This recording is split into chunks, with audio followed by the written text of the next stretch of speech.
বোসপুকুর তালবাগান সর্বজনীন এই পুজো এবছর 34-এ পা দিল।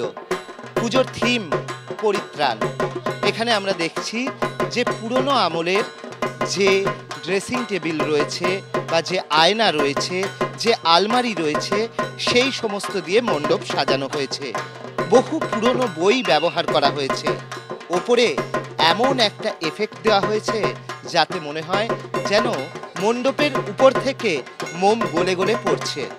আর এই ধরনের থিম ভাবনা, মণ্ডপ সজ্জা, এই কারণেই এবছর বোসপুকুর তালবাগান সর্বজনীন তারা পেয়ে যাচ্ছেন এবিপি আনন্দের শারদ আনন্দ সম্মান 2025-এর বিশেষ সম্মান। মায়ের মধ্যে কিন্তু আত্মদর্শন হচ্ছে, সেই কারণে আয়নার ব্যবহার করা হয়েছে। আর এই সব মিলিয়েই বোসপুকুর তারা পেয়ে গিয়েছেন এবিপি আনন্দের তরফ থেকে এই বিশেষ সম্মান। ক্যামেরায় দীপ্তেন্দু চক্রবর্তীর সঙ্গে অর্ণব মুখোপাধ্যায়, এবিপি আনন্দ, কলকাতা।